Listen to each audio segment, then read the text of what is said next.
Hello, my friends. Welcome you all on my YouTube channel Economics Planet, where we are making your economics very easy. स्वागत है आप सभी का हमारे अपने YouTube चैनल Economics Planet पे. I am Rahul Parmar here introducing National Income Calculation Part 2. So अगर हम बात करें लास्ट क्लास के अंदर मैंने आपको 12th क्लास की CBSE इकोनॉमिक्स के बारे में इंट्रोडक्शन दिया था और ये जरूर बताया था कि हमारी इकोनॉमिक्स जो है that has been divided into two parts. First part is micro economics and second part is Indian economic development. As you can see macro economics जो है उसमें हमने पहला जो टॉपिक था अपना that is national income calculation उसको शुरू किया था, उसका शुभारंभ किया था श्री गणेश किया था.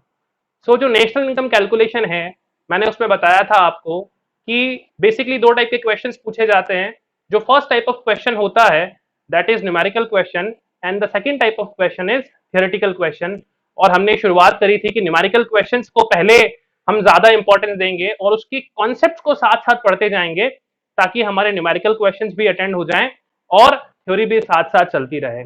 सो इन दिस पर्टिकुलर सीरीज मैंने आपसे उस दिन बात करी थी कि we have in numerical portion 8 aggregates and 3 methods. और 8 एग्रीगेट्स के मैंने आप लोगों को नाम रिवाइज करवाए थे. एक बार वापस से फटाफट से नजर डालिएगा उन 8 एग्रीगेट्स के ऊपर. क्या थे वो 8 एग्रीगेट्स, फटाफट से देखिएगा.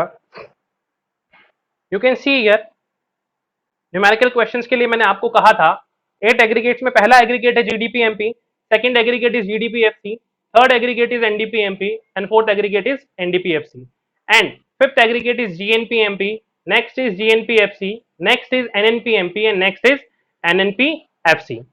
दोस्तों ये जो नेशनल इनकम है हकीकत में आज तक कुछ टीचर्स ने या आपके टीचर्स ने आपको बताया होगा लाइक 9th क्लास तक 10th क्लास तक कई बार बात करते हैं कि नेशनल इनकम क्या होता है. So everyone says GDP is national income, but हकीकत में जीडीपी सिर्फ नेशनल इनकम नहीं है. वास्तविकता में जो नेशनल इनकम है उसका जो टेक्निकल नाम है वो क्या है, वो है एनएनपीएफसी. क्या है ये?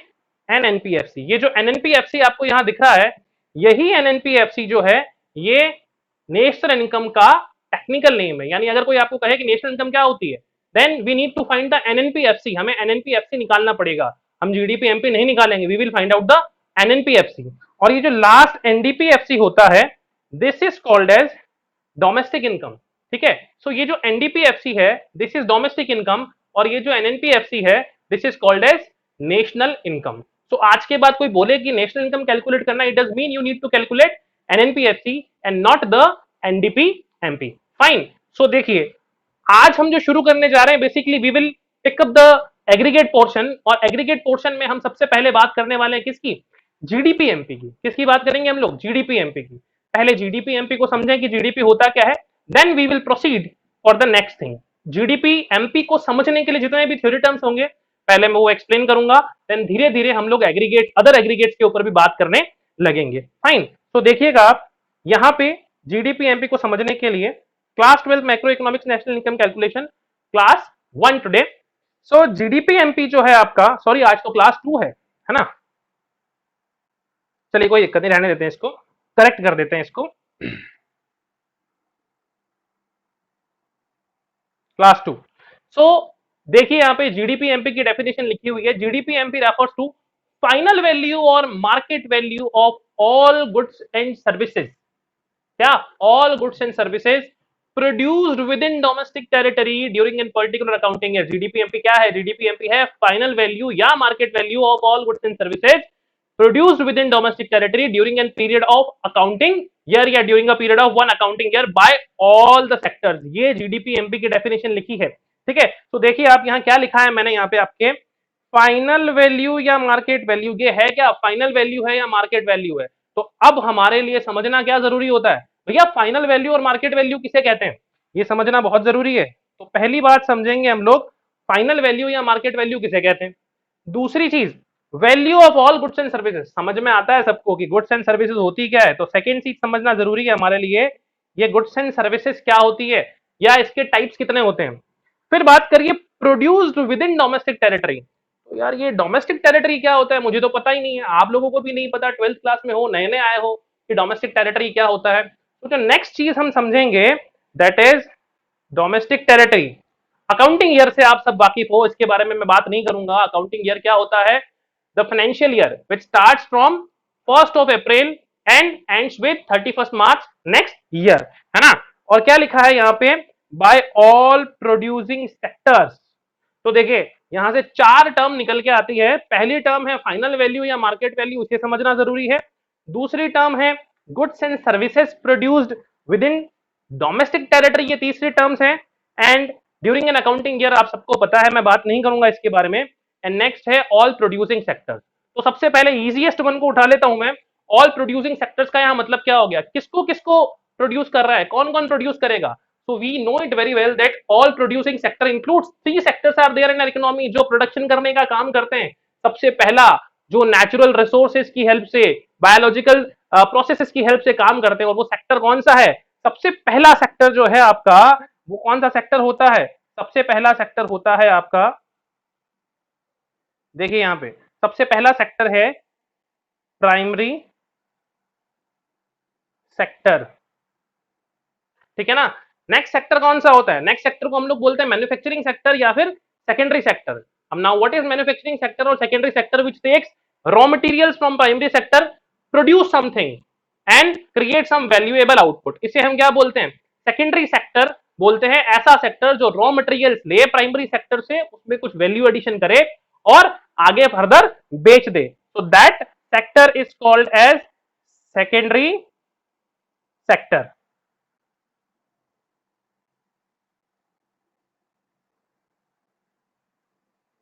Secondary sector. And last and final, जिसमें सर्विसेज इंक्लूड होती है, लॉयर की सर्विसेज है, मेरी टीचिंग की सर्विसेज है, इसके बाद में इंजीनियरिंग सर्विसेज है, टेलीकम्युनिकेशन सर्विसेज है, बैंकिंग सर्विसेज है, जितनी भी टाइप की सर्विसेज है। ऐसे लोग भी तो क्या कर रहे हैं? ये लोग भी तो नेशन के अंदर इनकम जनरेट करने की कोशिश कर रहे हैं, है ना। अपनी सर्विसेज प्रोवाइड करवा के ये क्या कर रहे हैं? इनकम जनरेट करने की कोशिश कर रहे हैं। So they are also part of this producing sectors, जिसको बोला जाता है tertiary sector. Tertiary sector, understood. तो ये आपके पास हो गया नेक्स्ट और फाइनल टर्शियरी सेक्टर। तो 3 सेक्टर हो गए यहाँ पे आपके पास, ठीक है ना। Tertiary sector, secondary sector and primary sector, 3 sectors are there. Fine. अब हम बात करें आगे कि नेक्स्ट हमको क्या समझना है। तो नेक्स्ट समझना है हमको सबसे पहले गुड्स एंड सर्विसेज, ठीक है ना, कि गुड्स एंड सर्विसेज क्या होती है। अगेन देखो, इस जीडीपी का कंस्ट्रक्शन जो है ये इसी तरीके से दिया हुआ है। किस तरीके से दिया है जीडीपी का कंस्ट्रक्शन, देखेंगे थोड़ा सा। देखो यहां लिखा है जी, फिर लिखा है डी, फिर लिखा है पी एंड फिर लिखा है एमपी।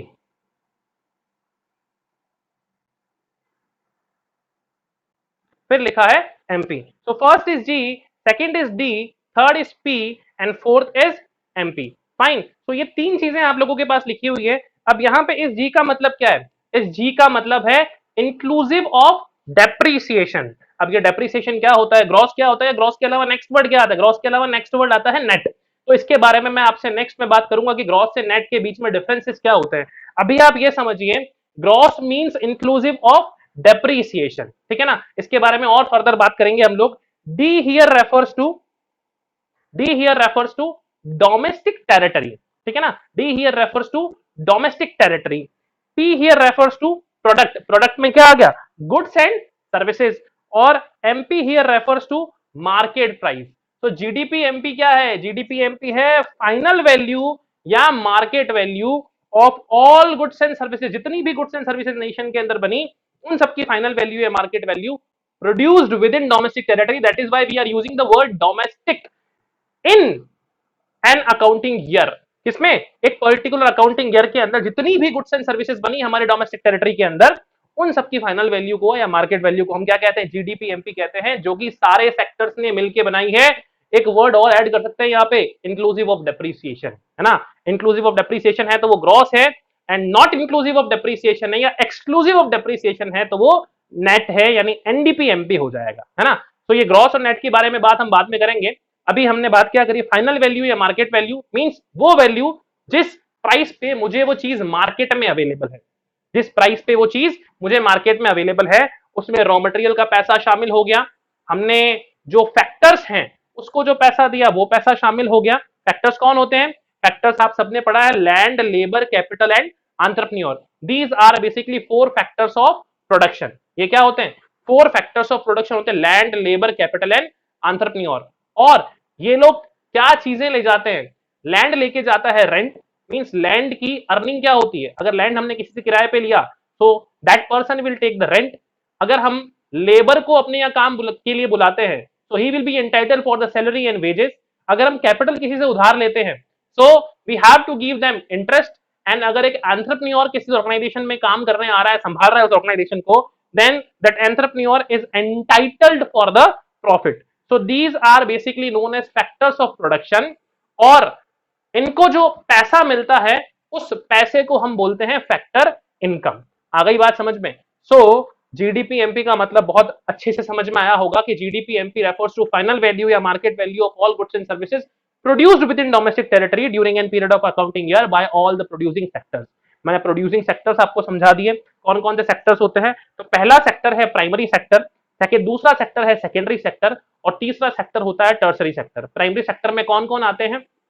जितने भी रॉ मटेरियल प्रोड्यूसर्स है बेसिकली, जैसे एग्रीकल्चर एक्टिविटीज जितनी भी हो गई, जितनी भी माइनिंग एक्टिविटीज हो गई, मींस जिस ऐसी एक्टिविटीज जिसमें नेचुरल प्रोसेस इंक्लूड हो, कोई बायोलॉजिकल प्रोसेस इंक्लूड हो, हम नेचर से कोई चीज एक्सट्रैक्ट कर रहे हैं, ठीक है ना, या हम लोग एग्रीकल्चर एक्टिविटीज कर रहे हैं, हम फिशरीज का काम कर रहे हैं, हम बी कीपिंग का काम कर रहे हैं जिसमें हनी मैन्युफैक्चर करते हैं, है ना, उसके बाद में हम लोग पोल्ट्री फार्मिंग का काम कर रहे हैं, इन सब में natural and biological process involve होता है नेचर का। तो these sectors are known as primary sector. और ये सेक्टर सपोर्ट फॉर्म करता है किसके लिए? सेकेंडरी सेक्टर के लिए, फर्दर प्रोडक्शन के लिए। वरना सेकेंडरी सेक्टर के लिए प्रोडक्शन कहां से आएगा? सोच के देखिए, शर्ट मैंने पहन रखी है, इसके लिए कॉटन चाहिए, कॉटन कहां से मिलेगा? प्राइमरी सेक्टर से, है ना। So primary sector is the most crucial part, most important thing of the nation. बहुत जरूरी है। आप सोचिए अभी लॉकडाउन का समय है, सेकेंडरी सेक्टर में कोई एक्टिविटी नहीं हो रही है, आप सबको क्या चाहिए खाने के लिए? फूड चाहिए। तो बेसिक नेसेसिटीज आपकी कौन फुलफिल कर रहा है? यही प्राइमरी सेक्टर कर रहा है। ऑल दो सप्लाई चेन का पार्ट टर्शरी सेक्टर भी है, वो भी आपका काम फुलफिल कर रहा है, सेकेंडरी सेक्टर उसको प्रोसेस भी कर रहा है। लेकिन सोच के देखिए, अगर फार्मर प्रोड्यूस नहीं करेगा तो क्या बाकी सारे सेक्टर्स काम कर पाएंगे? Obviously no. आ गई बात समझ में? तो यहाँ पे जीडीपी एमपी का मतलब आप सबके सामने क्लियर हो चुका होगा, मुझे लग रहा है आपको कोई डाउट नहीं होगा। चलो चलते हैं हम अपने नेक्स्ट चीज के ऊपर, जिसके बारे में बात करते हैं हम लोग, गुड्स एंड सर्विसेज। अब देखिए, नेशनल इनकम पढ़ने के लिए अगर मैं मेथड पढ़ाऊं आपको या कुछ भी बात करूं तो मुझे गुड्स के बारे में आपको बताना बहुत ज्यादा जरूरी हो जाएगा कि भैया गुड्स किसे कहते हैं, सर्विसेज किसे कहते हैं, गुड्स कितने टाइप की है हमारे नेशनल इनकम के लिए। हम सबने पढ़ा है कंज्यूमर गुड्स है, कैपिटल गुड्स है, लेकिन यहाँ पे भी कुछ अलग टाइप की गुड्स होती है। एक गुड्स होती है फाइनल गुड्स, दूसरी होती है इंटरमीडिएट गुड्स, तीसरी गुड्स होती है कंज्यूमर गुड्स, चौथी गुड्स होती है कैपिटल गुड्स। कंज्यूमर गुड्स को अगर मैं और कैटेगराइजेशन करूं तो 4 पार्ट में कैटेगराइज कर सकता हूं, durable goods, non durable goods, semi durable goods and the services, है ना। तो इस टाइप की गुड्स के बारे में हम लोग पहले बात करेंगे। क्यों जरूरी है इसे समझना? क्योंकि जब आपको मैं फर्स्ट मेथड पढ़ाऊंगा, है ना, उस समय मैं आपको कहूंगा value of output minus value of input, है ना, और आउटपुट का मतलब क्या होगा? फाइनल गुड्स, और इनपुट का मतलब क्या होगा? Intermediate goods. तब कंफ्यूजन आएगा, तो क्यों ना उस कंफ्यूजन को आज ही हम दूर कर लें ताकि हमें कभी आगे परेशानी ना आए। तो चलिए, नेक्स्ट हमारा जो टारगेट है that is understanding the basic concepts of macro economics. कुछ कुछ कॉन्सेप्ट्स हैं, लगभग आज की क्लास में कुछ और पूरे कराऊंगा, नेक्स्ट क्लास में थोड़े से और कंप्लीट करवा देंगे, ठीक है।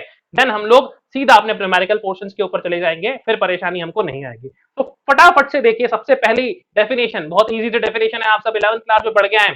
पहले डेफिनेशन है मैक्रो इकोनॉमिक्स। क्या होता है macro economics? Study of economic problem. Economic problem क्या है भैया? प्रॉब्लम ऑफ चॉइस सबसे बड़ी इकोनॉमिक प्रॉब्लम है। कौन सी प्रॉब्लम है? Problem of choice. क्यों अराइज होती है प्रॉब्लम ऑफ चॉइस? स्कैरसिटी की वजह से। और स्कैरसिटी क्या होती है? आप सबको पता है, when demand of something is more than it's supply. तो भैया हमें स्कैरसिटी फील करनी पड़ती है, और तब परेशानी आती है प्रॉब्लम ऑफ रिसोर्स एलोकेशन की, कि यार डिमांड इतनी सारी, सप्लाई इतनी कम, पैसा मेरी जेब में 500, जहां मेरे को अलोकेट करनी है वो एवेन्यूज जो हैं वो इक्विवेलेंट टू 1000 और 2000 रुपीज है, तो मैं कहां कहां अलोकेट करूं? This is the problem of choice. तो ऐसी प्रॉब्लम ऑफ चॉइस का जब सॉल्यूशन हम एक स्मॉल लेवल पे देते थे, इंडिविजुअल लेवल पे देते थे, तो ऐसी इकोनॉमिक प्रॉब्लम को या ऐसे इकोनॉमिक्स की ब्रांच को हम कहते थे माइक्रो इकोनॉमिक्स। क्या कहते थे? माइक्रो इकोनॉमिक्स कहते थे। और अब इसी प्रॉब्लम का सॉल्यूशन जब हम बड़े लेवल पे देंगे, ठीक है ना, economy as a whole level पे पूरी इकोनॉमी के कंसिडर करके देंगे, then this will be the macro economics. So study of economic problem at the level of country as a whole, ठीक है ना। तो क्या लिखा है देखिए, फटाफट से देखिए आप, यहाँ क्या लिखा है, स्टडी ऑफ इकोनॉमिक प्रॉब्लम, है ना, इकोनॉमिक प्रॉब्लम का स्टडी आप अगर करते हैं, इकोनॉमिक प्रॉब्लम का अगर स्टडी करते हैं कंट्री एज अ होल, यानी पूरी कंट्री को या आप यू समझिए कुछ ग्रुप ऑफ पीपल को एक कॉमन यूनिट मान के, तो ऐसी जो भी प्रॉब्लम्स होगी that will be the part of macro economics. National income, क्या मेरी इनकम के बारे में बात कर रहा हूँ या आपकी इनकम के बारे में बात कर रहा हूँ, पूरे नेशन की इनकम के बारे में बात कर रहा हूँ, तो क्या ये छोटी प्रॉब्लम है? नहीं भैया, ये बहुत बड़ी प्रॉब्लम है।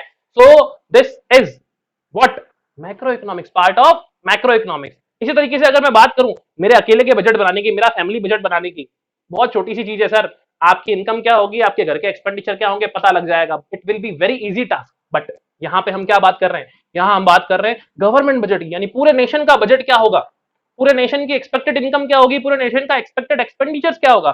तो it is a huge task, बहुत बड़ी प्रॉब्लम है ये, ठीक है ना।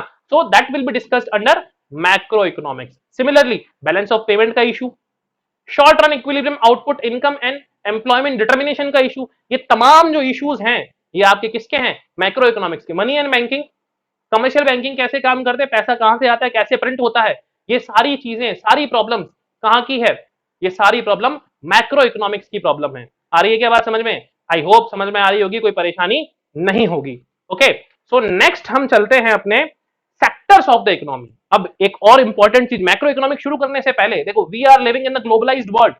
इसका मतलब क्या हुआ, ग्लोबलाइज्ड वर्ल्ड का मतलब क्या हुआ, हम एक दूसरी कंट्री से क्या है, कनेक्टेड है, we all are connected with other country, socialise है हम लोग। ऐसा नहीं है कि भैया हमने अपने इकोनॉमी के दरवाजे बंद करके रखे हैं, कोई नहीं आएगा कोई नहीं जाएगा। 1991 के बाद में एलपीजी पॉलिसीज लेके आए थे, 1991 में लिबरलाइजेशन किया था, प्राइवेटाइजेशन किया था और ग्लोबलाइजेशन भी किया था। तो हमने अपनी इकोनॉमी के दरवाजे सबके लिए खोल के रख दिए थे कि भैया सब आओ हमारे यहाँ पे ट्रेड करो, ठीक है ना।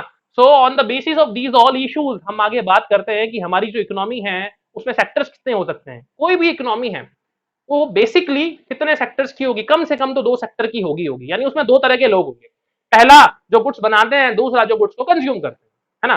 तो अगर किसी इकोनॉमी में सिर्फ 2 ही सेक्टर्स हैं, यानी पहला सेक्टर जो है उसे हम कहेंगे producing sector and the second sector is house hold sector. Producing sector is producing goods and services and household sector is consuming goods and services as well as providing sector services to producing sectors। तो ऐसी जब 2 sectors किसी economy के अंदर होंगे तो ऐसी economy को हम क्या कहेंगे भैया, ऐसी इकोनॉमी कहलाएगी आपकी 2 सेक्टर इकोनॉमी। क्या कहलाएगी आपकी,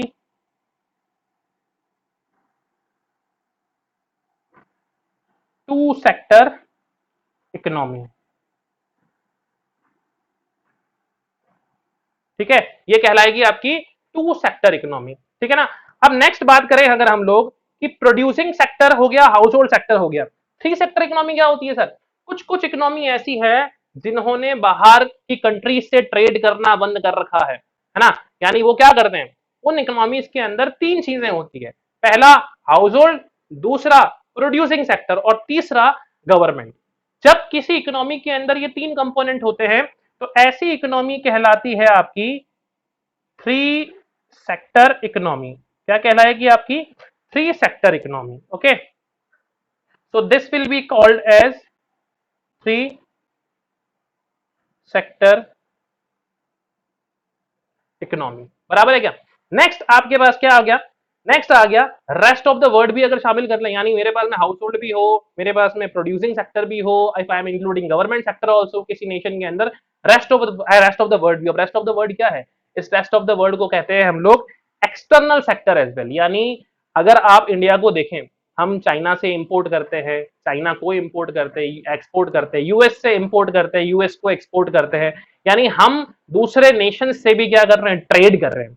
तो जब हम ऐसा काम करते हैं तो that type of economy is known as 4 sector economy, या इस इकोनॉमी को हम ये भी बोल सकते हैं ओपन इकोनॉमी। क्या बोल सकते हैं हम लोग, ओपन इकोनॉमी, यानी हमारी इकोनॉमी के दरवाजे हमने दूसरों के लिए खोल रखे, बंद नहीं करके रखे, ठीक है ना। और जो 3 सेक्टर इकोनॉमी है उसको क्लोज्ड इकोनॉमी भी बोलते हैं।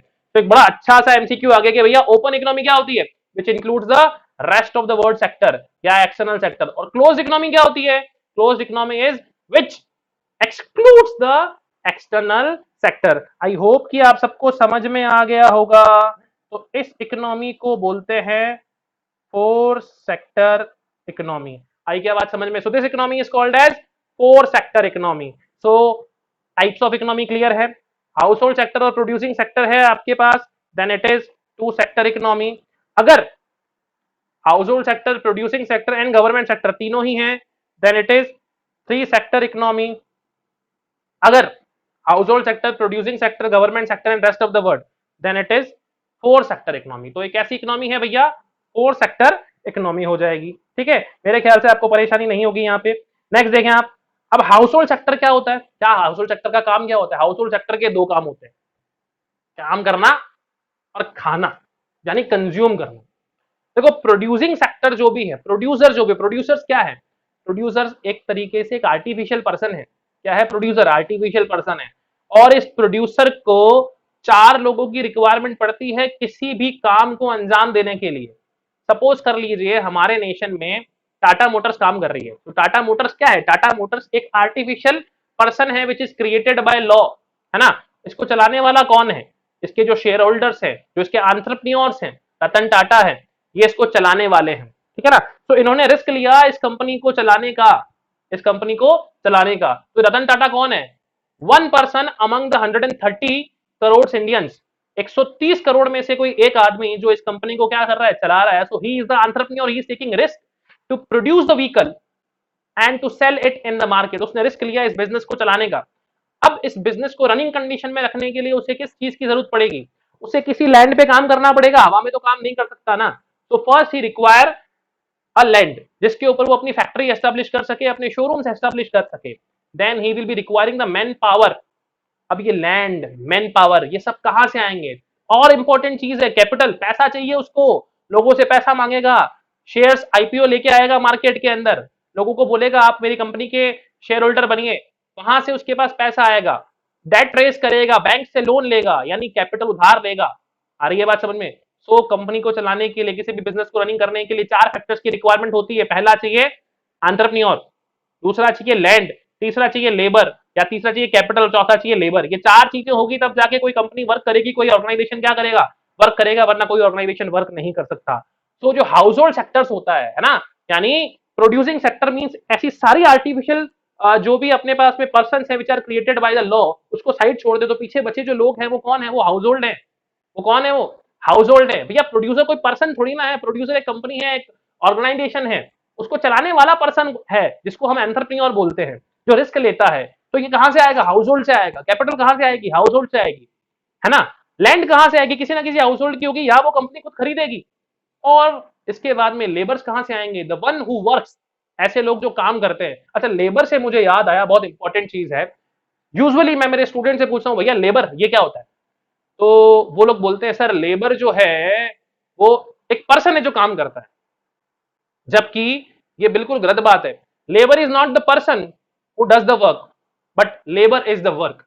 लेबर क्या है? लेबर एक्चुअली एक काम है ना। काम को करता कौन है? That work is to be done by the labourer. तो you must have to know the clear difference between the labour and labourer. Labour is work, मुझे काम की जरूरत होती है, मुझे कार्य की जरूरत है, मुझे वर्क की जरूरत है, and for that I need to hire the worker. So means labour is labour effort, मुझे लेबर एफर्ट की जरूरत है, मुझे उस स्किल की जरूरत है। Without that skill I can not work, मैं उस स्किल के बगैर काम नहीं कर पाऊंगा। तो मुझे उस पर्टिकुलर चीज के लिए उस स्किल की जरूरत है, जिसे वो स्किल परफॉर्म करने वाला या स्किल जानने वाला पर्सन क्या होगा? करेगा। ठीक है। तो हाउस होल्ड से कौन कौन उठ के आएंगे? तो हाउस होल्ड का काम होता है चार फैक्टर्स प्रोवाइड करवाना। किसको? प्रोड्यूसर को। कौन कौन? सबसे पहला फैक्टर जो हाउस होल्ड प्रोवाइड करवाता है वो क्या है? लैंड, दूसरा लेबर, तीसरा कैपिटल एंड चौथा entrepreneur. These four factors they will provide, और इन रिटर्न इन हाउस होल्ड को क्या मिलता है? उस प्रोड्यूसर से पैसा मिल जाता है। और हाउस होल्ड एक तो ये काम करते हैं, दूसरा हाउस होल्ड क्या काम करते हैं? दूसरा हाउस होल्ड काम करते हैं जो भी goods and services are manufactured by the producers, naturally they will be consumed by we 130 crore population of India. हम लोग ही तो खरीदेंगे उसको, या कुछ चीजें एक्सपोर्ट होगी, है ना। तो हम क्या काम करते हैं as a household sector? We do the two things. पहली जो चीज है वो क्या करते हैं हम लोग? Consumption of goods and services, and second चीज है providing factor services to the producer. तो आई होप कि आपको ये हाउस होल्ड सेक्टर क्लियर हो गया, कोई परेशानी नहीं आई है आपको यहाँ पे, है ना, कोई परेशानी नहीं आ रही होगी आपको यहाँ पे। चलिए नेक्स्ट है producing sector. So the next thing is producing sector को समझना। प्रोड्यूसिंग सेक्टर क्या होता है? So producing sector refers to all producing units और फर्म्स इन द इकोनॉमी। क्या है प्रोड्यूसिंग सेक्टर? जितनी भी फर्म्स हैं, जितनी भी प्रोड्यूसिंग यूनिट्स हैं इकोनॉमी के अंदर, जो आर्टिफिशियल पर्सन है which are created by law, वही तो प्रोड्यूसिंग यूनिट्स है भैया। और क्या है? रिलायंस है, जियो है, टाटा मोटर्स है, इन्फोसिस है ना, एमआरएफ है। ये सारे कौन है? जिस चीज से मैं मोबाइल से या अपने कैमरा से वीडियो रिकॉर्ड कर रहा हूं वो पर्टिकुलर कंपनी है, ठीक है ना। जो पेन मेरे हाथ में है वो पर्टिकुलर कंपनी है। So these are called as producer. Primary sector, secondary sector, tertiary sector, all those who manufacturing goods and services, who are manufacturing goods and services, they are known as producers, ठीक है। So this is called as producing sectors. Next is government sector. Government क्या है? जो welfare agency है हमारे nation के अंदर, जो नेशन को मॉनिटर करने का, नेशन को रेगुलेट करने का, नेशन को चलाने का काम कर रही है। It refers to government as a welfare agency maintaining engaged in maintaining law and order, defense and other services of public welfare। किसमें एंगेज्ड है? लॉ एंड ऑर्डर को मेंटेन करने में। पुलिस, लेजिस्लेशन हमारा, ठीक है ना, जो कोर्ट्स वगैरह है वो डिफेंस के अंदर हमको प्रोटेक्ट करने का काम कर रही है। And other services of public welfare. Public welfare की जितनी भी सर्विसेज में इन्वॉल्व है वो क्या है? गवर्नमेंट सेक्टर है। ये भी क्या कर रहा है? हमारे नेशन के अंदर काम कर रहा है, ठीक है ना। और गवर्नमेंट का काम बेसिकली क्या है? हमको पब्लिक सर्विसेज देना, हमसे टैक्सेस वसूल करना और हमको सब्सिडीज देना। और साथ ही साथ गवर्नमेंट भी क्या करती है? कुछ चीजें कंज्यूम करती है अपने ऑफिसेस को चलाने के लिए। गवर्नमेंट भी एक कंज्यूमर है। Next is the external sector, जिसे हम लोग रेस्ट ऑफ द वर्ल्ड या कई कई बार शॉर्ट में हम लोग इसे ROW भी कह देते हैं। क्या कह देते हैं? ROW भी कह देते हैं हम लोग कई बार इसको, ठीक है ना। So next is external sector.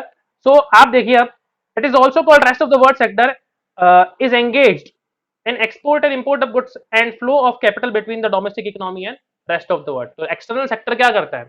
Export and import of goods and services चलता है हमारा रेस्ट ऑफ द वर्ल्ड के साथ में। हम एक्सपोर्ट करते हैं उनको, वो हमको एक्सपोर्ट करते हैं, यानी हम इंपोर्ट भी करते हैं उनसे, ठीक है। तो that is called as external sector. So basically we have.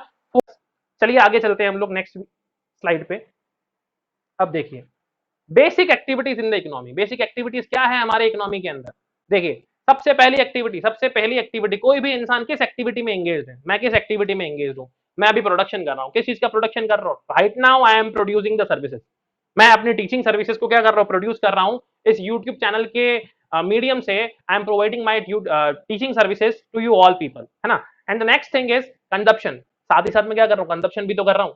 Electricity, अभी मेरा फैन चल रहा है यहाँ पे, मेरी इलेक्ट्रिसिटी कंज्यूम हो रही है, आई एम अ कंज्यूमर, है ना। खाना खाया अभी नून के अंदर। सो मैं क्या हूं? कंज्यूमर भी हूं, ठीक है। आप हेयर ऑयल लगाते हो, क्रीम्स लगाते हो, 50 चीजें आप दिन के अंदर यूज करते हो, ठीक है ना। This pen, I am a consumer, so we are consumer as well. तो आप क्या क्या एक्टिविटीज कर सकते हैं? You can produce something, you can consume something. और नेक्स्ट चीज क्या करते हो? आप इन्वेस्टमेंट करते हो।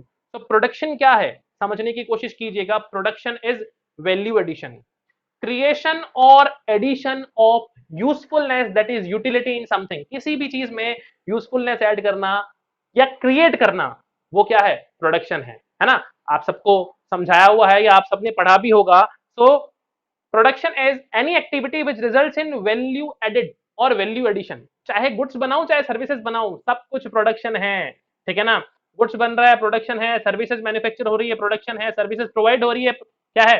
प्रोडक्शन है ना। लड्डू बन रहा है, प्रोडक्शन है। पैन बन रहा है, प्रोडक्शन है। ईंट बन रही है, प्रोडक्शन है। मोबाइल बन रहा है, प्रोडक्शन है। बैंकिंग सर्विसेज आपको दी जा रही है, प्रोडक्शन है। आप मूवी देख रहे हो, ये भी एक टाइप की सर्विस है, दैट इज ऑल्सो प्रोडक्शन। आपको सेटिस्फेक्शन मिल रहा है ना।